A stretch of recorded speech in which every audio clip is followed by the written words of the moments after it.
and welcome to Pigeon Duiwe News TV.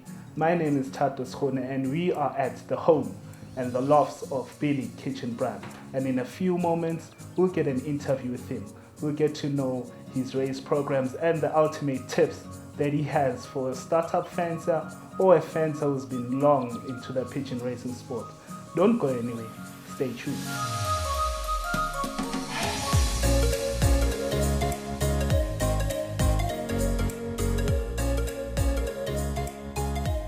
Billy Kitchenbrand, how are you, sir?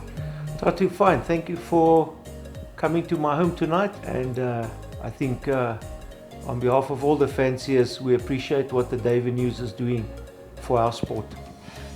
Thanks a lot, Billy. And since we've been discussing about pigeon racing, I mean, from your side, as you started racing in the early 80s, and throughout the racing season and your racing career, who did you learn from the most? Well, Tatu, I think with us, it's very much a family sport. In fact, I'm getting goosebumps when I speak about it because, you know, I was born. The first memories or the first photographs I saw of myself was sitting in a pigeon bath when I was a year old, with the pigeons around me. So I must go back to saying that my father was the big inspiration. He involved us in the sport.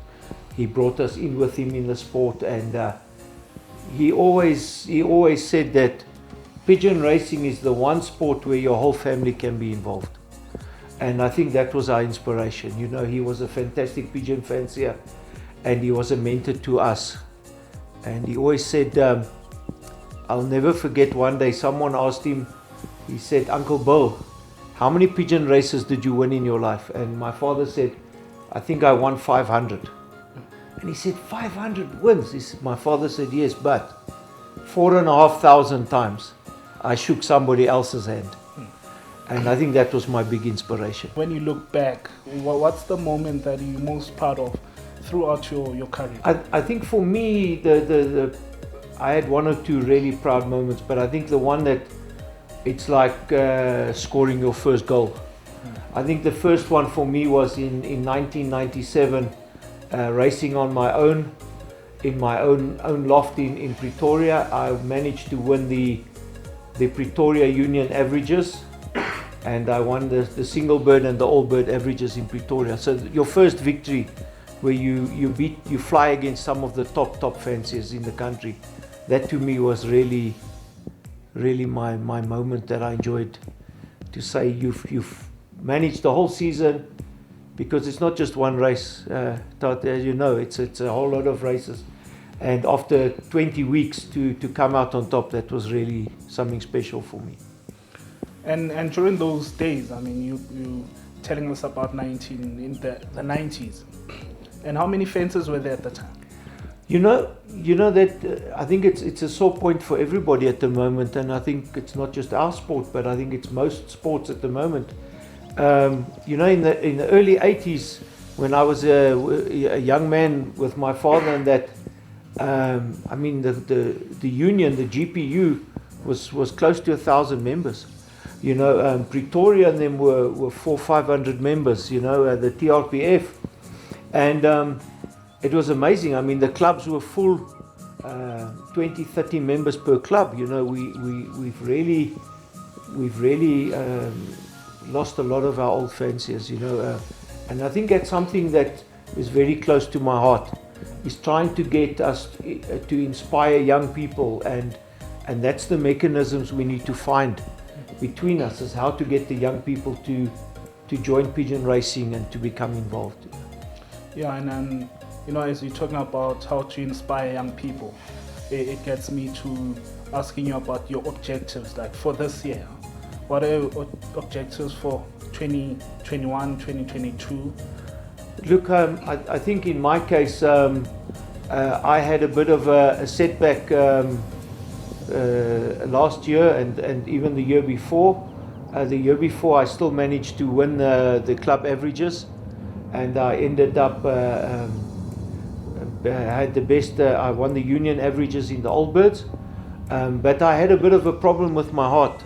Tatu, where I had some stents put in, and last year as well. So as it stands, I wasn't going to race this year because of my illnesses and that, but they managed to get me sort out my diabetes and that, and I'm feeling strong. And also then my son came to me and he said, "Dad, I want to race pigeons," which was, again, as you say, an inspiration for me, because to have the next generation of Kitchenbrand to race pigeons, we got together, and at a late time in February I got some pigeons together, some babies from some very good friends of mine. They offered to help me with my pigeons, my friend Gerard from GJT, and Mr. Gomes and Willie Engelbrecht, a few of them helped me. And yes, so far it's gone well. Surprisingly, I won the first 2 young bird races of the season so far this year.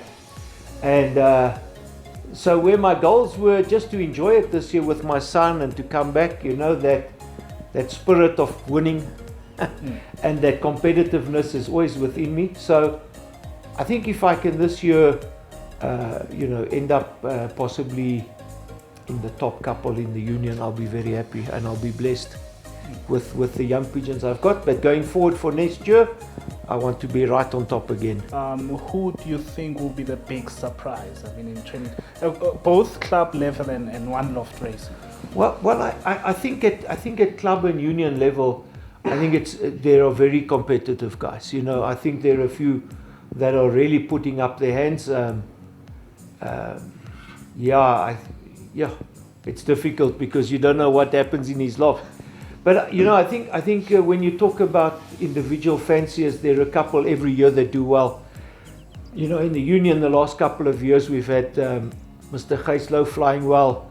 We've even again had my brother Kevin flying well.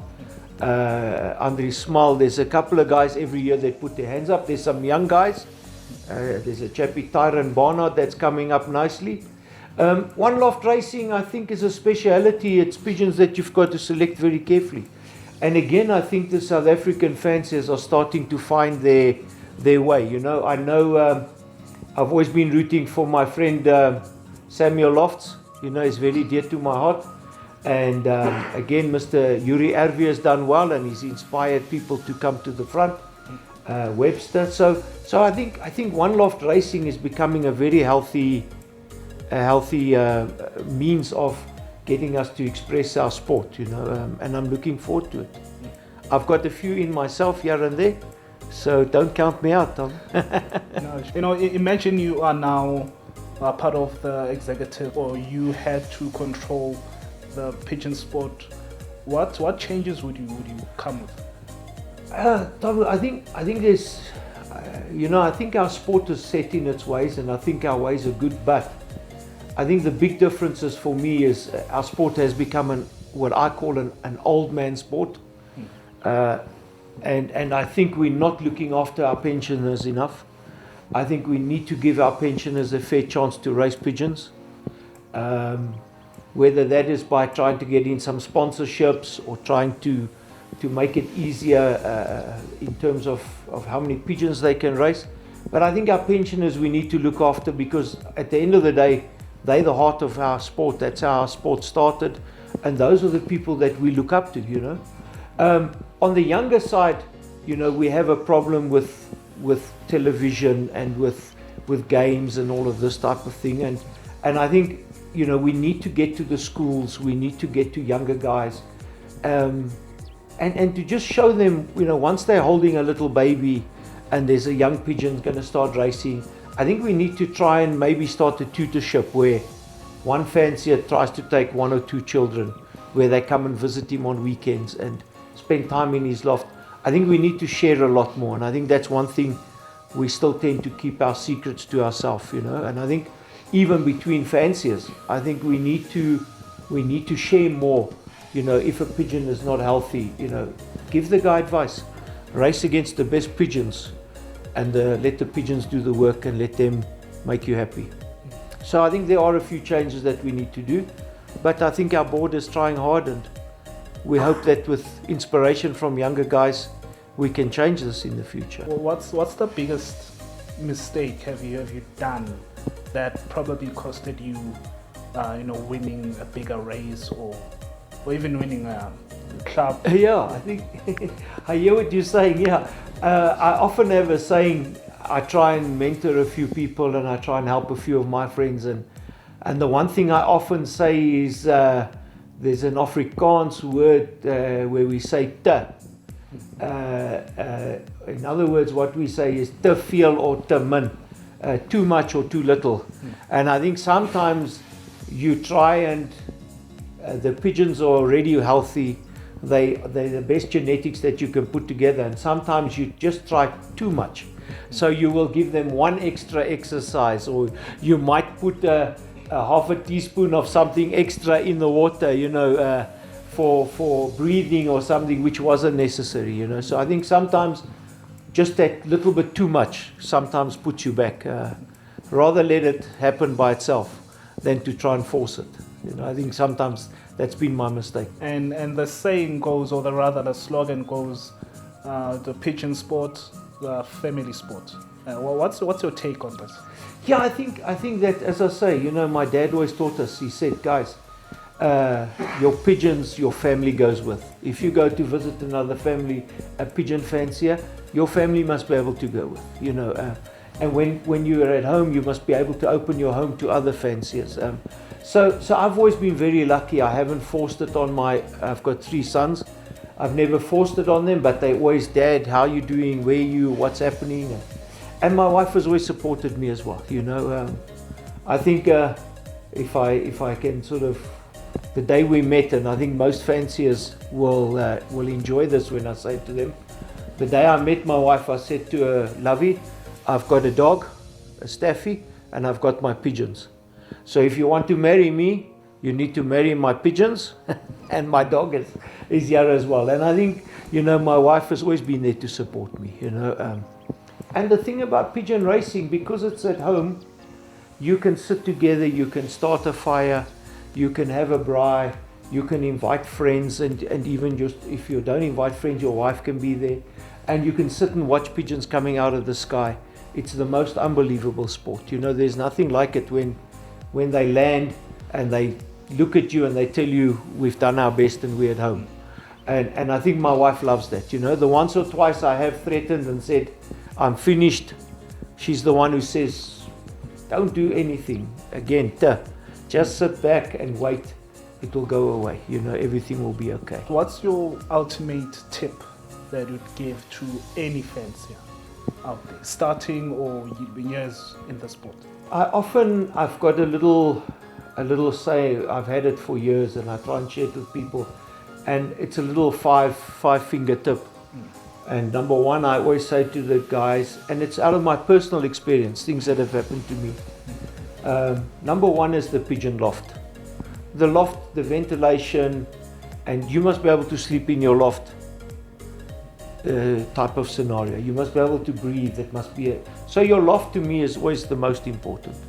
Number two, I always say to the people, you've never seen a donkey win the July. You need a thoroughbred. So you need the right pigeons for the loft. Number three, I always say to people, and I use these little sayings, I say, I've never seen a diesel truck standing at a Formula 1 Grand Prix. That is a high octane engine. It needs the best fuel it can get. So your pigeons need the best food they can get, because that's their power, that's their to fuel their engine. Number four, I say the medication to keep them healthy. Again, there's no super product, there's no wonder tablet. If a pigeon is healthy, he'll come. And then number five, I always say, is the fancier himself. Do you do the right things at the right time?